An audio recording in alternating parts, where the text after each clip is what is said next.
বন্ধু, তোমার বয়স কি এখন 13 থেকে 25-এর মধ্যে? যদি তাই হয়ে থাকে তাহলে এই ভিডিওর প্রতিটা সেকেন্ড তোমার জন্য এক একটা লাইফ লেসন হতে চলেছে। আমি জানি ভাই, এই বয়সে মাথার ভেতরে অনেক কিছু চলে, কেরিয়ার, রিলেশন, বডি ফিটনেস, আবার অনেক কনফিউশনও। আর সেই সবের বাস্তব সমাধান নিয়ে হতে চলেছে আজকের এই আয়োজন। আজকে আমি তোমাকে এমন 7টি পাওয়ারফুল উপায় বলে দেব যেগুলো মেনে চললে তুমি অন্য সবার থেকে কয়েক গুণ এগিয়ে যাবে। তুমি হবে আরও বেশি আত্মবিশ্বাসী, বুদ্ধিমান এবং সাকসেসফুল। একটা মজার কিন্তু কষ্টের কথা বলি, যখন তোমার হাতে সময় আর শক্তি থাকে তখন পকেটে টাকা থাকে না। যখন টাকা আর শক্তি থাকে তখন হাতে সময় থাকে না। আর যখন টাকা আর সময় দুটোই থাকে তখন দেহে মনে জোর থাকে না। আচ্ছা, তাহলে তুমি নিজের সেরা জীবনটা যাপন করবে কখন? উত্তরটা খুব সহজ, এখনই সেই সময়। এই যে 13 থেকে 25 বছর পর্যন্ত তোমার যে তেজ, যে এনার্জি, এটাই তোমার প্রাইম ইয়ার্স। এই সময়টাকে শুধু সস্তা বিনোদনে না কাটিয়ে নিজেকে তৈরি করতে কাজে লাগাও। পড়াশোনা, নিজের কেরিয়ার এমনভাবে গড়ার চেষ্টা করো যাতে ভবিষ্যতে তোমার কাছে টাকা, সময় আর এনার্জি তিনটেই থাকে। একটু একটু আনন্দ করো, আড্ডা দাও, কিন্তু সব কিছুর একটা সীমা থাকা চাই। মনে রেখো ভাই, 25 থেকে 26 বছর বয়সের পরে জীবনের বেশিরভাগ সময় কাটে শুধু টাকা উপার্জনের চিন্তায়। তাই এই সময়টাকে স্মার্টলি ইউজ করো। গবেষণাতে দেখা গেছে 25 বছর বয়স পর্যন্ত আমাদের মস্তিষ্কের সেই অংশটি সবচেয়ে বেশি কাজ করে যা সিদ্ধান্ত নিতে সাহায্য করে। এই সময়ে যদি তুমি আলসেমি বা নেশায় মেতে থাকো তবে তোমার মস্তিষ্ক আজীবনের জন্য সেই ফাঁকিবাজির অভ্যাস ধরে নেবে। তাই এখনই নিজের ডিসিপ্লিন তৈরি করো। দ্বিতীয় যে বিষয়টি নিয়ে তোমাকে ভাবতে হবে তা হলো মানুষের মতামতকে পাত্তা দেওয়া বন্ধ করো। এক বিখ্যাত উদ্যোক্তা একটা কথা বলেছিলেন যেটা শুনতে খারাপ হলেও বাস্তব। আর সেই কথাটা হলো, তরুণ প্রজন্ম সেই সম্মান বা রেপুটেশন হারানোর ভয়ে ভীত থাকে যেটা তাদের এখনো তৈরি হয়নি। একটু নিজেকে প্রশ্ন করো তো, তুমি এখন কে? তোমার এমন কি বিশাল সাফল্য আছে যে লোকে সমালোচনা করলে তোমার সব কিছু শেষ হয়ে যাবে? যখন তুমি এখনো কিছুই করোইনি তখন লোকে কি ভাববে, এই ভয়টা পাওয়ার কোনো মানেই হয় না। আরে ভাই, লোকে হাসছে, হাসতে দাও। বন্ধুবান্ধব আড়ালে কথা বলছে, বলতে দাও না। এই সময়টাতে শুধু নিজের উপরে কাজ করতে থাকো। যেদিন তুমি সফল হবে সেদিন এই মানুষগুলোই তোমার উদাহরণ দেবে। ভাই, একটা সহজ কথা মাথায় গেঁথে নাও, যাদের মতো জীবন তুমি চাও না তাদের কথা শোনা বন্ধ করো। যারা তোমার স্বপ্ন বোঝে না তাদের কাছে নিজের কাজ নিয়ে সাফাই গাইতে যাওয়া মানে সময়ের অপচয়। এবার আসি এমন এক বিষয়ে যার গুরুত্ব বোঝাতে গেলে শব্দ কম পড়বে, তা হলো তোমার স্বাস্থ্য। আমি তোমাকে সেই আগের দিনের কথা মোটেও বলবো না যে স্বাস্থ্যই সকল সুখের মূল।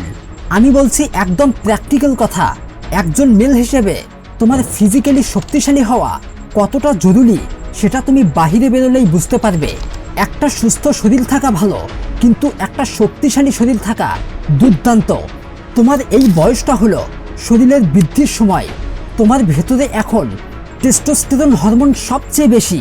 এই সময়ে যদি তুমি একটু কষ্ট করো তাহলে তোমার মাসল যতটা সহজে তৈরি হবে সেটা নেক্সট ডে আর কোনোদিন হবে না। ব্যায়াম করলে শুধু দেহই নয়, তোমার মস্তিষ্কও শানিত হয়, দুশ্চিন্তা কমে।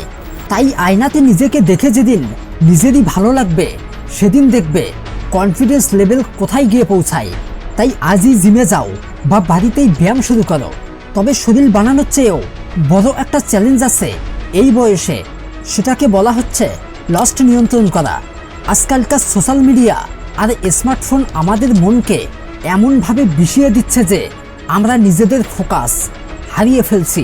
পর্নোগ্রাফি বা ডেটিং অ্যাপসের চক্করে পড়ে তুমি তোমার জীবনের মূল্যবান এনার্জি নষ্ট করছো। ক্যামব্রিজ ইউনিভার্সিটির একটা গবেষণায় দেখা গেছে পর্ন আসক্তি মস্তিষ্কের ততটাই ক্ষতি করে যতটা ড্রাগ আসক্তি করে। এই বয়সে হরমোনের লেভেল বেশি থাকা খুব স্বাভাবিক, কিন্তু এটাকে যে নিয়ন্ত্রণ করতে পারে সেই হয় আসল বিজয়ী। যেখানে সবাই সস্তা আনন্দের পেছনে দৌড়াচ্ছে, সেখানে তুমি যদি নিজেকে সামলাতে পারো, তবে তোমার ফোকাস অন্য সবার চেয়ে আলাদা হবে। তুমি হবে এক অদম্য মানুষ। এই পয়েন্টটা খুব গুরুত্বপূর্ণ।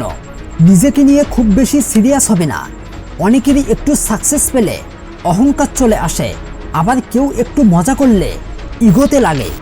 এই বয়সে সামান্য একটু অপমানকেও আমরা অনেক বড় করে দেখি, কিন্তু সত্যি বলতে কি, একদিন আমরা সবাই মরে যাব। আজকে যে অপমানটা গায়ে লাগছে, 10টা বছর পরে তার কোনো দামই থাকবে না। তাই কেউ মজা করলে সেটা হাসি মুখে নিতে শেখো। অলওয়েজ হালকা থাকো। কোনো কিছু নিয়ে অতিরিক্ত দুশ্চিন্তা বা ওভার থিঙ্কিং করো না।